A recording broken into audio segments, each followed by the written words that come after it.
सभी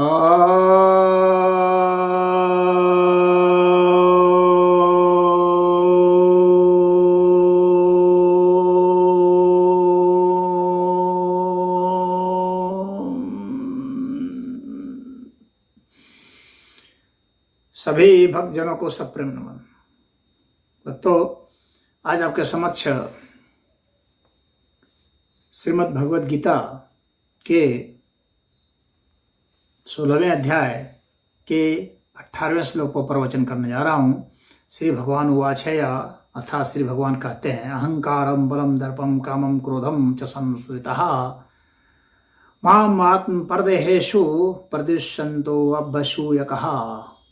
अर्थात अहंकार, बल, दर्प, काम, क्रोध के आश्रय ये रहते हैं। कौन? ये असुर।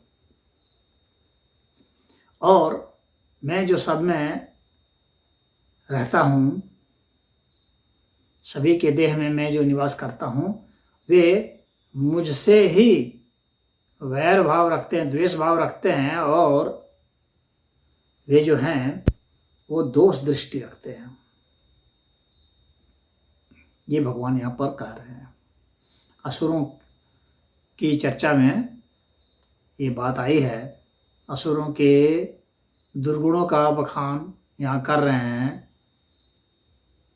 आसुरी संपत्ति का वर्णन कर रहे हैं भगवान, और कह रहे हैं कि वे अहंकार अर्थात स्वयं जो है, मैं ही जो हूँ सो हूँ, अपने बल का आश्रय लेते हैं कि मैं सबसे बलवान हूँ।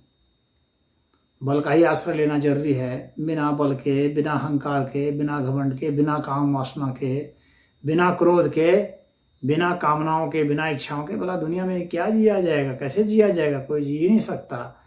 सीधे साधे लोग हैं, इनका क्या जीवन है? इनको तो जब मन तब कोई भी गाली देता है, जब मन तब कोई भी दो थप्पड़ मार देता है। इनकी ज़िंदगी भी भला कोई ज़िंदगी है? तो वे सोचते हैं कि इसीलिए इनका आश्रय लेना चाहिए। भक्त तो सिर्फ भगवान का आश्रय लेते हैं, लेकिन ये जो आसुरी प्रवृत्ति के लोग हैं, इनका तो कोई भगवान होता नहीं है, इनका कोई आदर्श तो होता नहीं है।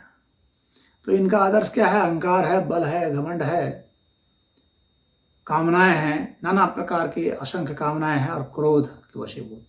अब ये बल, कामना, क्रोध, इधर इनका वर्णन यहाँ नहीं करूँगा, क्योंकि इनका वर्णन पहले हो आया है, तो यहाँ इसको अतिरिक्त बढ़ाने की जरूरत नहीं है। तो कहते हैं ये उनका आश्रय लेते हैं।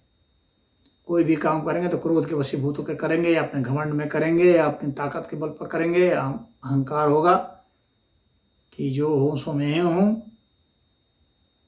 हाँ, ईर्ष्या द्वेष से करते हैं, और इनकी ईर्ष्या इतनी बढ़ जाती है कि ये स्वयं के प्रति भी ईर्ष्यालु हो जाते हैं। एक भगवान कहते हैं कि जो मैं जो सब में रहता हूँ, तो भगवान उसके में भी है, असुर में भी है।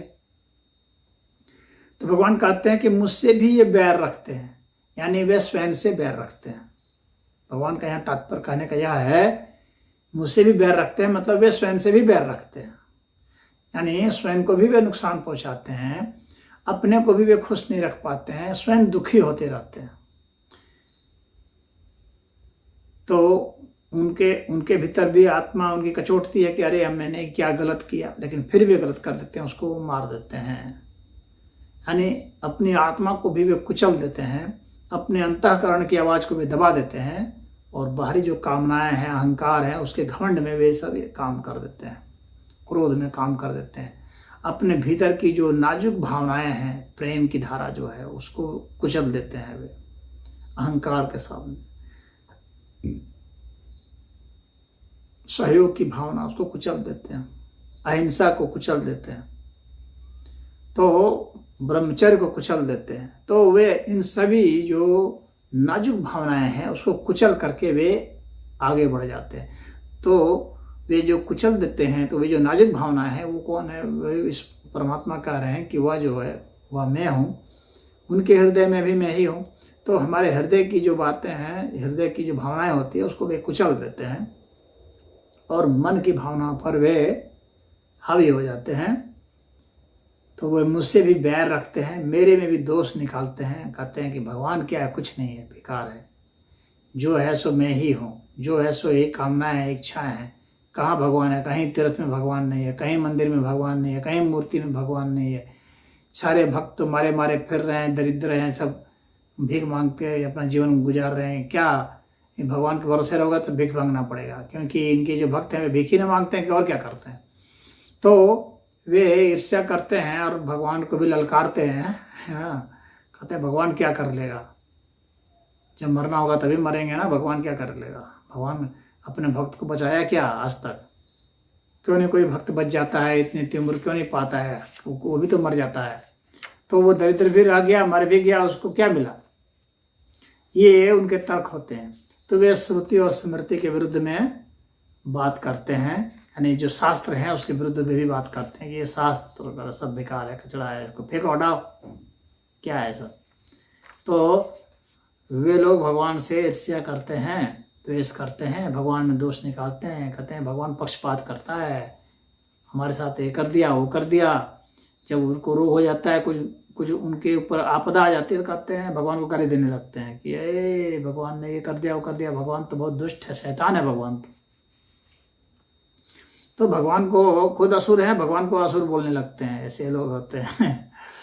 तो यही यहाँ पर भगवान कहना चाह रहे हैं कि मेरे में भी दोष दृष्टि निकालते हैं, मेरी जो है न्याय प्रक्रिया उसमें भी दोष निकालते हैं कि देखो वो छोटा सा बच्चा मर गया, उसका भला क्या दोष था। तो भगवान कहाँ न्यायी है? ये तो अन्याय कर रहा है भगवान। अभी जो कोख में ही था वो मर गया, अभी जन्मा और वो मर गया, छोटा सा बालक है अभी खेल रहा था वो मर गया, उसने भला क्या बिगाड़ा था? तो छाती पीट पीट करके रोते हैं।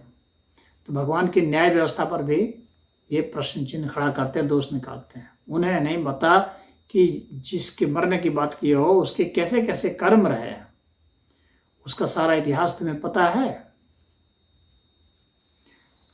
तो ईश्वरीय व्यवस्था पर ये प्रश्न चिन्ह खड़ा करते हैं, दोष दृष्टि निकालते हैं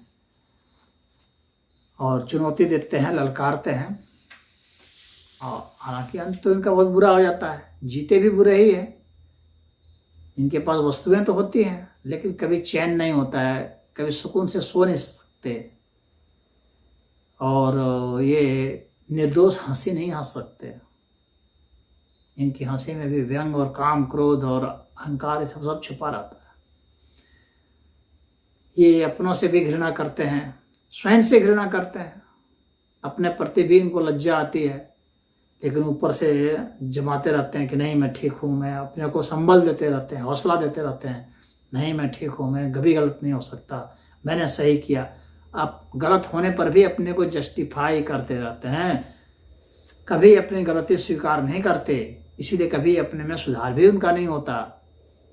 वे सुधारना चाहते भी नहीं, तो इसलिए कभी गलती भी नहीं स्वीकार करते। वे सदैव कहेंगे कि मैं सही हूँ, मैं गलत हो ही नहीं सकता, मैं सब जानता हूँ, मैं कुछ भी कर सकता हूँ, मैं सब कुछ कर सकता हूँ। इस तरह की डींगे हाँकते रहते हैं वे।